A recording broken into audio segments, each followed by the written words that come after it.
What is better than that? Better than that is to become an Arya, a holy person. If you become a holy person, then you will never fall into the ghost realm. You will never be reborn as an animal. You will never go to hell. So in that case, you're not afraid anymore. So, how to get this? In the Majjhima Nikaya, Sutta 43, it is said that to become an Arya, you must have right view. Even the lowest Arya, called the stream enterer, the Sotapanna, he has right view. And so the lowest Arya, if you want to attain the lowest Arya, you have to get right view. And to get right view, I mentioned just now, there are two conditions. The voice of another teaching you the true Dhamma. The second is, when you listen to the Dhamma, you must pay focused attention so that you understand. Then you get right view. Now after that, the Sutta says, after you get right view, there are 5 conditions needed for liberation. These 5 conditions is Sila, and then listening to the Dhamma, discussion of the Dhamma, then Samatha and Vipassana. Samatha is meditation. Samatha will give you development of mind. Vipassana is development of character, contemplation, development of character.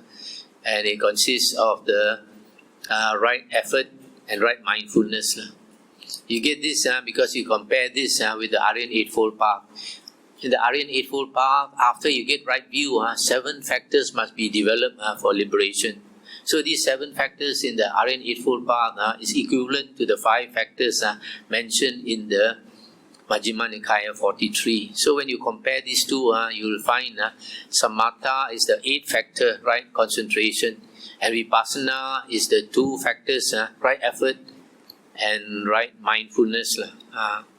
So you find to become an Arya, the lowest Arya, you have to get right view. That means you have to listen to the true Dhamma, which is the original suttas in the 5 Nikayas. You have to listen to the suttas, the earlier suttas in the 5 Nikayas. I have spoken on all these.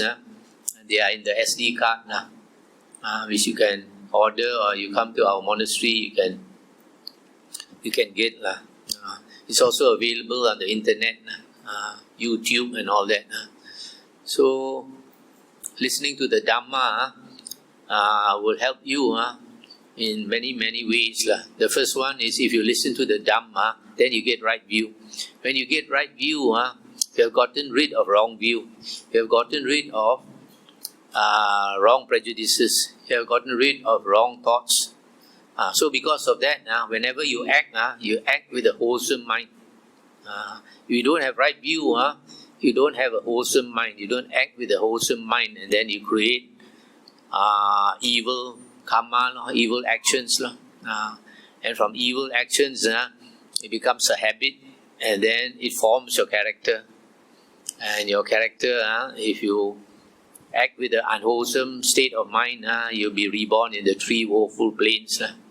But if you have right view, by understanding the Dhamma, the Buddha's earliest Dhamma, then you always act with a wholesome state of mind, and that will bring you for good rebirth, always. So that's why studying the Buddha Suttas is so important. So I think I end here and invite questions. I think I would like to ask, if a person is always angry, how can we... If a person is what? Always angry. Always angry, Yeah. Or easily angry. What is that we can do? Firstly, when you want to give advice to people, you must know whether they want to listen or not. If they don't want to listen, you try to advise them, you get more angry. Yeah. So if he wants to listen, then you encourage him to listen to the suttas lah. Then when he listens to the suttas, he will know, oh, Bhante said, if I'm very angry, I always have anger and hatred, when I die, the Dakula teeth will come up. Then he gets afraid. There's some people we can help because they are willing to listen to us. Some people refuse to listen, you cannot help. That karma is so bad, it's obstructing them. There are a few people who listen to my talks and they cured their depression. As one old lady told me, her, what do you call it? Anxiety disorder. Many years she had anxiety disorders. Mangchang. And after she listened to the Dhamma, after 1 year, she came to thank me. She said she completely cured her anxiety disorder. A lot of our suffering is mental suffering. Because of not understanding the Dhamma, we cannot let go. Cannot let go a lot of things. And it gives us mental suffering now. When you understand the Dhamma, you know that everything that happens in the world goes according to conditions. You have created the condition, you must reap the fruit. As Christians say, as you sow, so shall you reap. Any other question? There's another one. My sister said, you didn't mention exactly the Mangala Sutta is good. What about the Iso? Or is there any other Sutta that is good to recite? Mangala Sutta is all about blessings, how to get great blessings. But just by reciting you won't get. You have to put into practice what you recite. There are a lot of good things inside the Mangala Sutta. I don't know whether I mentioned. I mentioned in the talk 2 nights ago.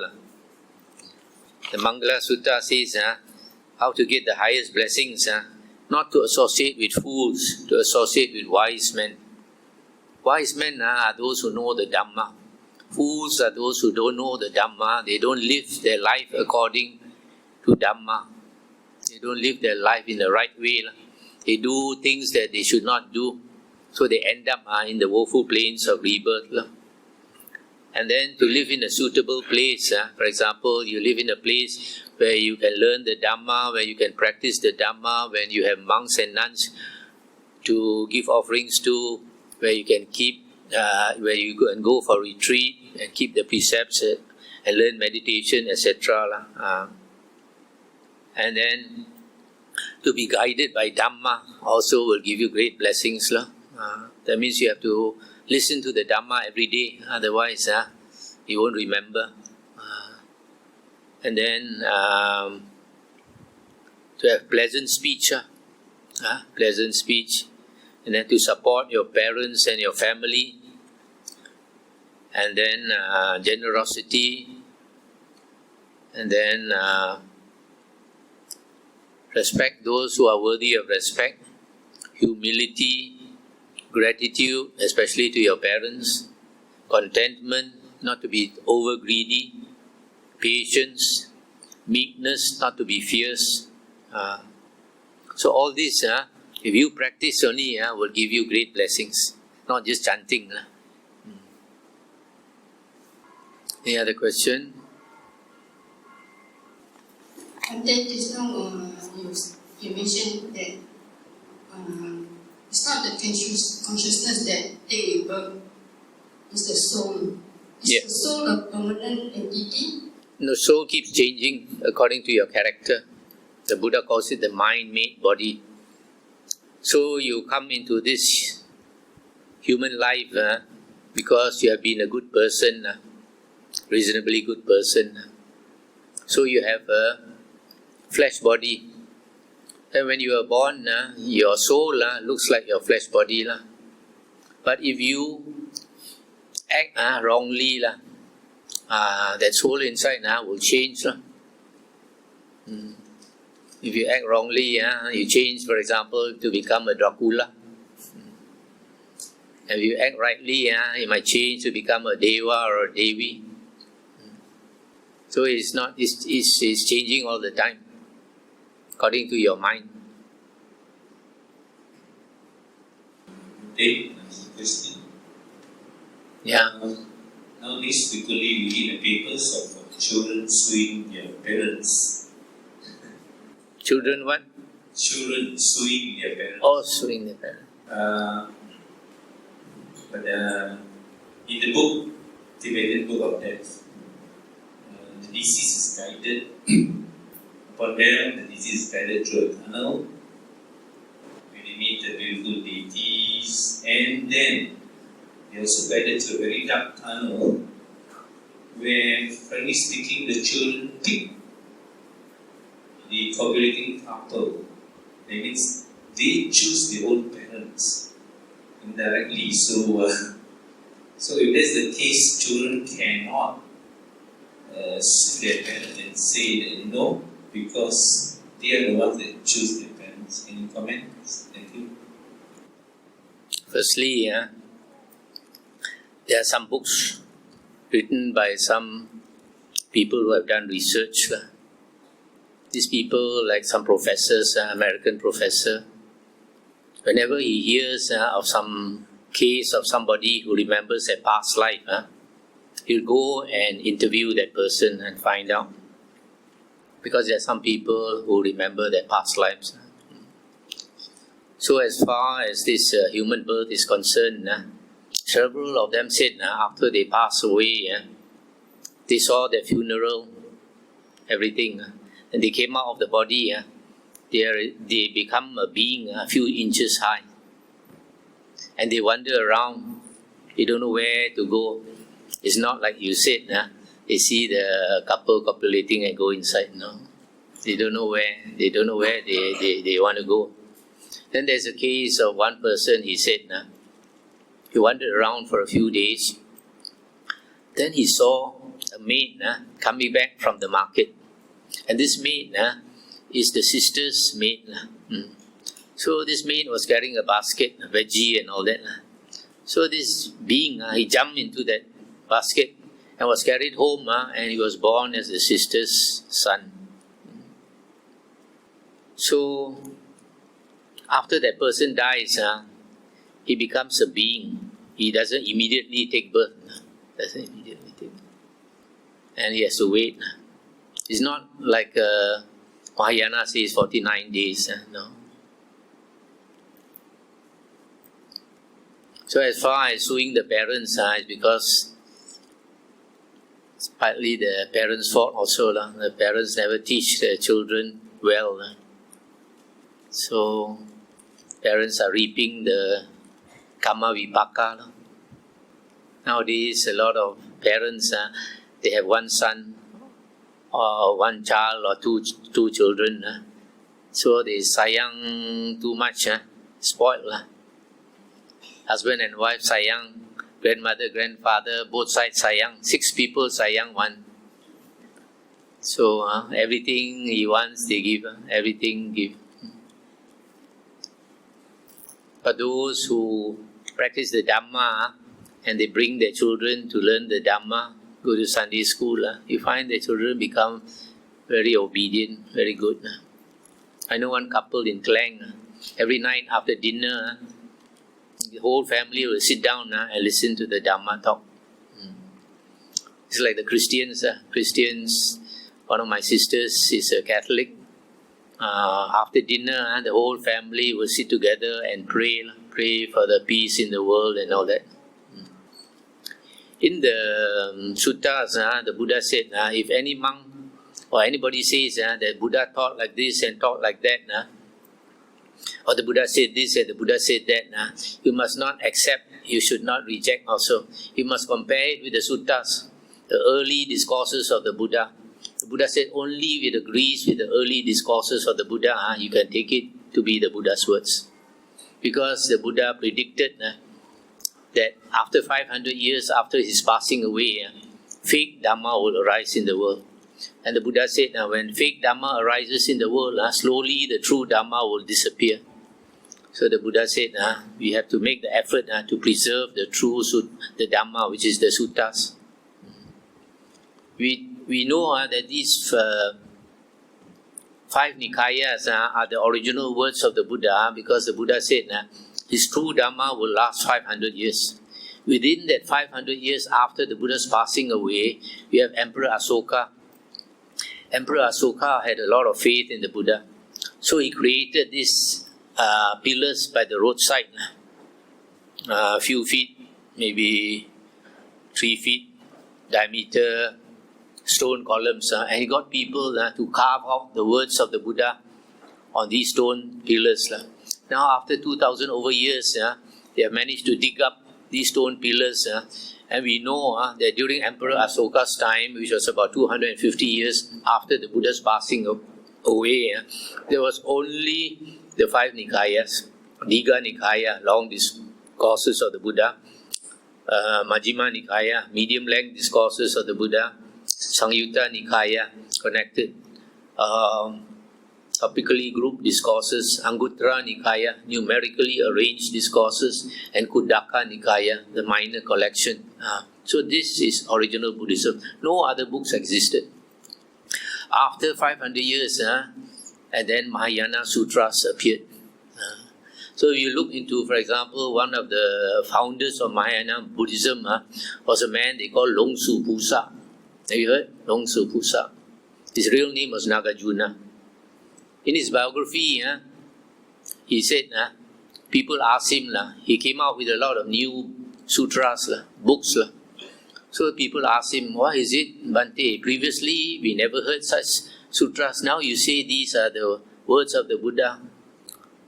And what he said? He said, the Buddha hid the books in the dragon palace in the ocean. And he went into the ocean and took out these books. But we know during the Buddha's time, there were no books. See? That's why the Buddha said in the Sangyutta Nikaya, he said in the future, it is the monks themselves who create this false Dhamma. So monks can preserve the Dhamma, monks can also destroy the Dhamma, the wrong teachings. One question. In the wheel of life, we talk about the three woeful states and higher states of existence. Normally, we look upon it as place. As what? As a place. A place to be born. Okay. Be born into. Mm-hmm. But those ranks also exist in ourselves. It means there are times in our life we are like hungry ghosts, especially we go for open houses. We are rushing. There are times we act like animals, we make our own daughters. There are times we are so beautiful and welcoming everyone. So, and this wheel of life is like a mirror. We look upon it as inside of us and also a place to attain. Firstly, if you look at this dependent origination, Paticca Samuppada, 12 links of dependent origination, it says when consciousness arises, it arises together with Nama Rupa, mentality and materiality. When consciousness arises, it must arise with mentality and materiality. And when it ceases, mentality and materiality also cease. They are a pair, you cannot separate them. So when we are conscious, what are we conscious of? When you wake up in the morning and suddenly you're conscious, what are you conscious of? You're conscious of the whole world, yeah? Now, the whole world can be divided into two main things, mentality and materiality. Mentality is the mental objects that we are conscious of. Your thoughts, your feelings, your perceptions, your volition, etc. Okay. And that is your own your own mentality, but you're also aware of other people's mentality, other people's feelings, other people's thoughts, other people's attitude towards you, etc. So that is mentality. Materiality is the physical world. And most of us, we are not so familiar with the Dhamma. We think that mentality and materiality are very different. Yeah? Mentality is in the mind. Materiality is not in the mind. That's where we are wrong. The Buddha described materiality, the physical world, as earth, water, fire, wind. Earth, water, fire, wind are perceptions. Sometimes he includes space. Another one. Anyway, so if we study the suttas, when the Buddha talk about these four elements, he does not mean actually earth, does not actually mean water, fire itself, and wind. What he means by earth is the hardness element. When you touch something hard, you say this is the earth element. Okay? The liquid element is water. Fire is the heat element. And wind is the motion element. Now when we examine carefully, we find hardness is just a perception, It's just a perception, mind-made. The physical world also is mind-made. Because if you go and knock your head against a brick wall, you get a lump, then you know it's hard. No need to convince you. But for a ghost or a deva, they can just fly through the brick wall. Not hard to them at all. Why? Because it's all in your mind. It is your mind that creates the world. So similarly, fire.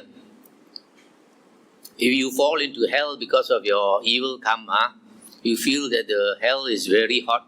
You are burned by the fires of hell. But if you are Arahant, you go and visit the beings in hell, you go down there, you don't feel hot. Yeah? So now, science is saying exactly the same thing. Quantum physics is saying that the whole world is in consciousness. It's just like when you dream at night. When you dream at night, and you happen to dream of ghosts, you find yourself in the ghost realm. And some people, maybe because of past life, they dream of hell. So at that moment, he feels he's in hell. All this is mind-made. That's why in original Buddhism, everything depends on mind. That's why just now I said, mind is the forerunner of all states. Mind is chief. Mind-made are they. So it's very important to develop our mind. No need to pray for this. Don't go and pray to this Buddha, pray to that Bodhisattva. Nobody can help you, the Buddha said. Okay. So you consider it a realm. Yes, it is a realm. But that realm is in your consciousness. For example, now we see the world. We think the world is outside of us because we can see, yeah? But if you use science to explain, it is the light particles that enter your eye, impinge on your retina, and causes the seeing consciousness to arise. When the seeing consciousness arises, you see the world. Yeah? But where is that world? The world is not outside there, The world is in your consciousness. And where is your consciousness? Inside. Yeah. You don't need the eye to see. That's why at night when you dream, your eyes are closed. You're not using your eye, but you see another world. Yeah? So it is consciousness that makes you see, makes you hear, smell, taste, etc. There's one question. asked by one of your devotees. Usually Chinese, before Chinese New Year, they will start to unfold. Do what? Pay back what they wishes. Then after that, when Chinese New Year, they will start to go and see Fan Hai Sui lah, or whatever that become their obstacle for the following year. And usually what the Chinese will do is they will go and pray, so that this obstacle be eliminated, can be avoided. So what's Bante point of view of this? People going from temple to temple to pray, and just because they are worried, because they are signs, they are zodiac signs, this is a pig, this is a pig with Fantai Sui. So what's Bante's view? This is one of our devotees. This is a Chinese custom, Chinese tradition, isn't it? Yeah? You look at the history of China, they did all these things, how much they suffered? Did they get a good life? They keep praying for all these things. China is one of those countries who suffered a lot for a long time. It shows all this no use, man. Nowadays people want to see feng shui and all that. Orang putih, Westerners, they don't believe in feng shui. They're much better off, isn't it? Sorry, Bhante, a lot of question. Okay. Just now Bhante said that animals considered fruitful states. Generally, I think it's true. Yes. Nowadays we find some dogs. They were so pampered, they sent for grooming, live a very good life, some better than humans. Is it possible, I'm not too sure, that the person who is about to die, and he's been doing a lot of good deeds, the last stop moment, the last frame, before he passes away, maybe that one not so good, so as a result, he gets rebirth into the animal world, but the karmic imprint that follows with lots of merit could be the reason why the animal is having such a good life. But the only way I think they cannot cultivate. Your opinion, please. We create karma, and the karma is in many different accounts. So, a person like last time, Lo Bun Chiu's son, his father was so rich, seems every month he gets 50,000 salary, do little work, also he gets 50,000. So he had a very good life. But at the age of 30-something, he passed away. Yeah. So there are some people you can see, they do a lot of charity, give a lot of money.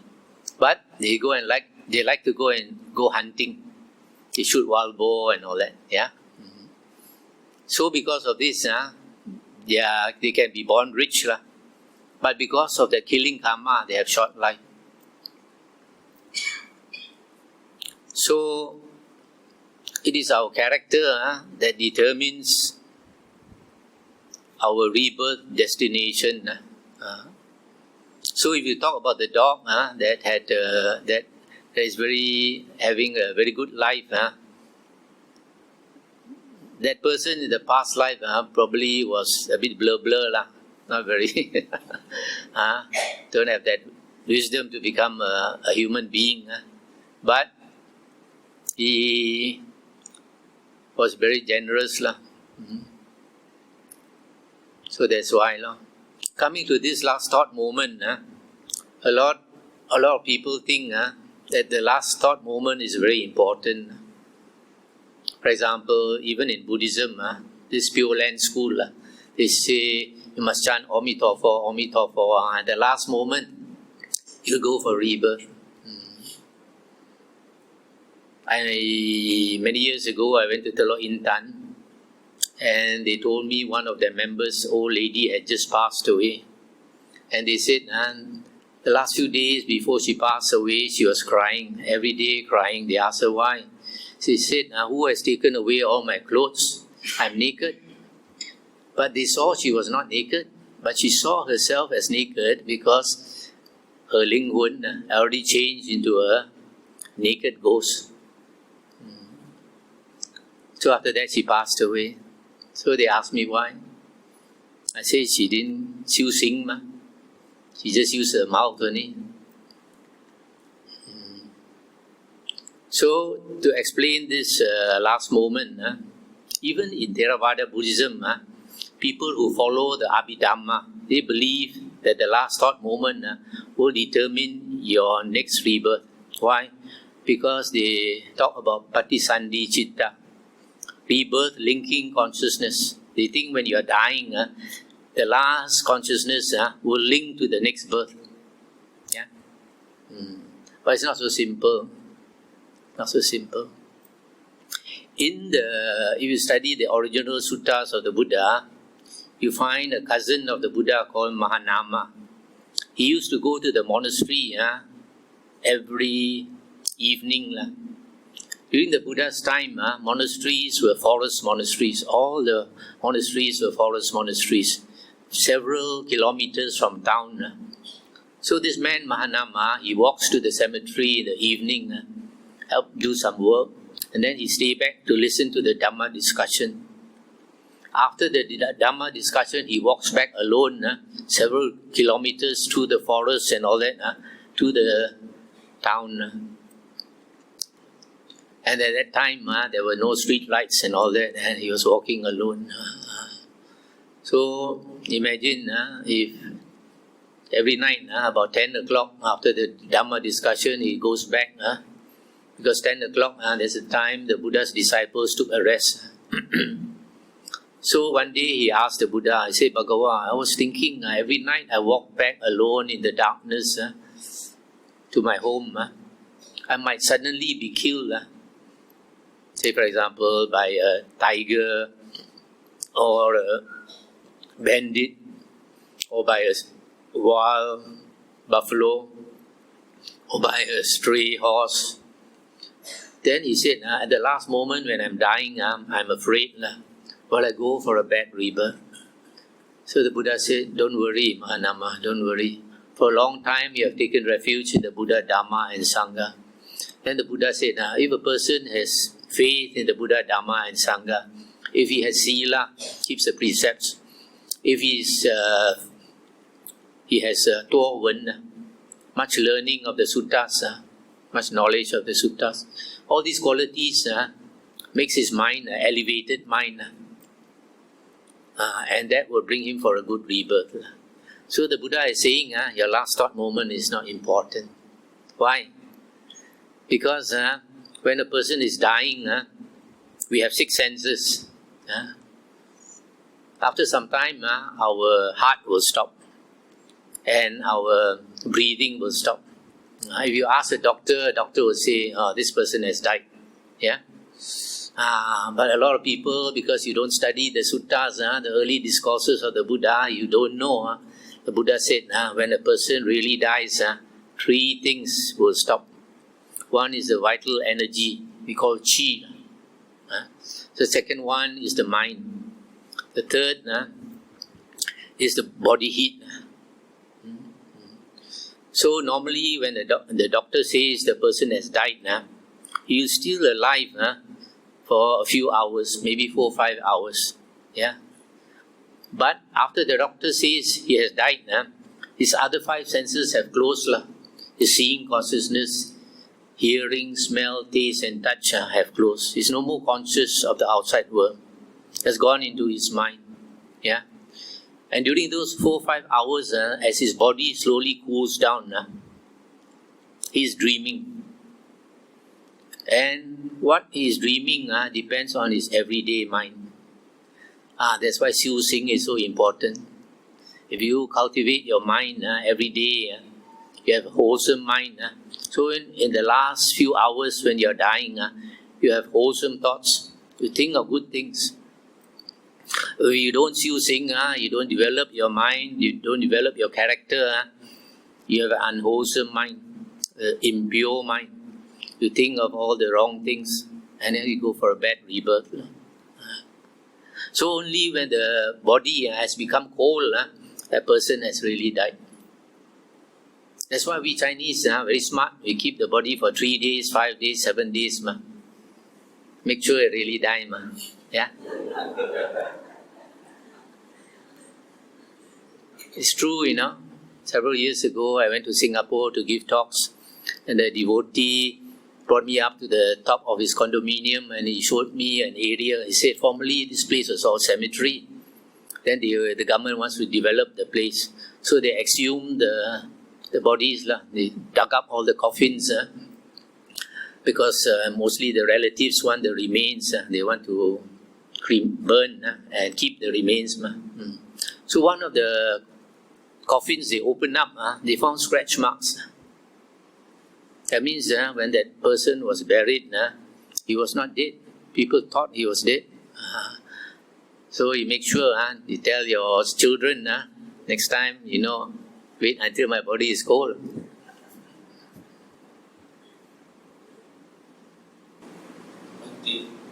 Out of curiosity, is it true that they say after 7 days that the soul is gone? Oh, after 7 days, 7 days after dying, you mean the soul comes back? Not necessarily 7 days.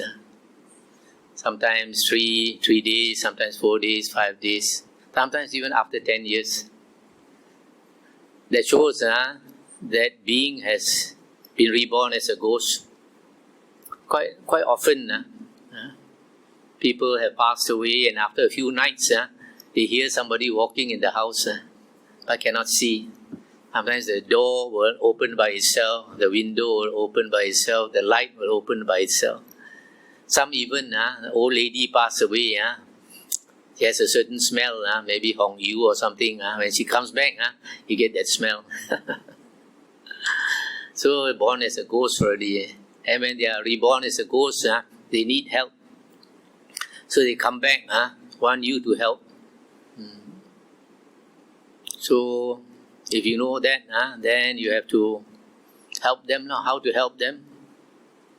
There's a sutta where the Buddha says, when our relative has passed away, we can only help them if they are reborn as a ghost. And I believe that's because only the ghost can come back. The others don't come back. So what a ghost needs, most important, is food. Secondly, is clothing. That's why we Buddhists, we like to go to the monastery and offer food, and offer a robe or some cloth, and transfer merit. And the reason, we can go anywhere to do this dana. You can go to old folks' home, also can, or to an orphanage. And then the old custom was to put food on the roadside, poto. But Buddhists like to go to the monastery to offer to the sangha of monks and nuns, because the vipaka, the result, is more. Suppose you give a bowl of food to the monks, you will multiply. You get hundreds or thousands of bowls of food. When you transfer the merit to the ghosts, they will get a lot. If you do the old Chinese way, you put by the roadside, you offer a bowl of food, they only get one bowl of food. In the suttas, the Buddha said, if you give something to a dog, to an animal, you can expect to get the result 100 times what you gave. If you give something to an immoral, ordinary person, for example, a drug addict, you can expect to get back 1,000 times what you get. If you give to a virtuous, ordinary person, you can expect to get back 100,000 times what you gave. if you give to an external ascetic, for example, a Hindu yogi who has attained samadhi and eliminated the passions, the lust and the anger, then you can get back 100 times, 100,000 times, 100,000 times, so much. But if you give to an Arya, a holy person, the result is boundless. Boundless. So just now I mentioned about the person who develops the character and develops the mind. For example, an external ascetic, a Hindu yogi. If you make offerings to such a person, the vipaka, the result that you get is a lot, yeah. But it cannot compare to giving to an Arya, a holy person in the Buddha's teaching. The result is boundless. So, in other words, if you develop your character and you develop your mind, you will get a lot of blessings. It might last you many lifetimes. But it is not yet limitless, not yet boundless. Whereas if you become an Arya, you listen to the Dhamma and you get right view, you become a lowest Arya, a Sotapanna, then your blessings is boundless. So you'll be alive. Bhante, how do we know, are there any signs as to which plane a person is reborn? From the facial look of the corpse or from any signs? Sometimes can, sometimes cannot. No? There's a lady who told me the mother died of cancer. When she died, she was in great pain. Maybe the tumor burst. She was in great pain. So the face was a very painful face. But 1 or 2 hours later, when the daughter saw her, she told me the mother's face changed. Changed to be a very happy, very blissful, very bright face. It shows she had a good heart. Because she had a good heart, she had good thoughts. So would have gone for a good rebirth. But there are some people, even before they die, 1 or 2 days before they die, their face already changed into a ghost face. So you can tell they're going for rebirth in the ghost realm. And some people, for example, somebody who slaughters pigs, a few days before that person dies, he acts like a pig. An old lady told me the neighbor used to slaughter pigs. A few days before the neighbor died, he was running around on all fours like a pig and squealing like a pig, making that noise like a pig. They hear also all the hair stand up. So sometimes you can tell, sometimes you cannot tell. Bhante, how long is the lifespan of ghosts? The Buddha did not mention. It can change, just like human beings. The Buddha said human beings, our age, there is a time when humans can live up to 80,000 years old. 80,000 years. That's the time when the Buddha said Maitreya Buddha will come. And then if we create bad karma, it will go down until 10 years old. Human lifespan is 10. At that time, there's a lot of killing. We behave like animals. So probably ghosts also the same. It can change.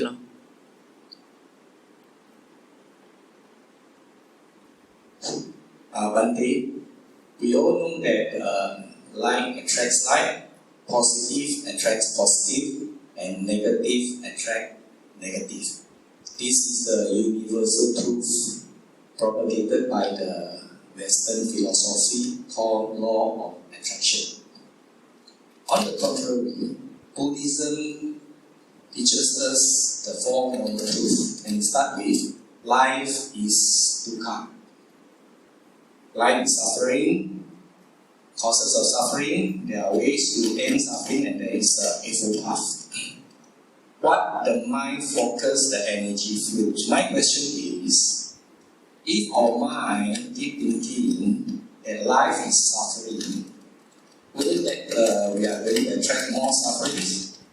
Why can't we think that life is a joy, life is a peace, and all the problems that arise is only part and parcel, and this is the use of life that we just handle as it comes?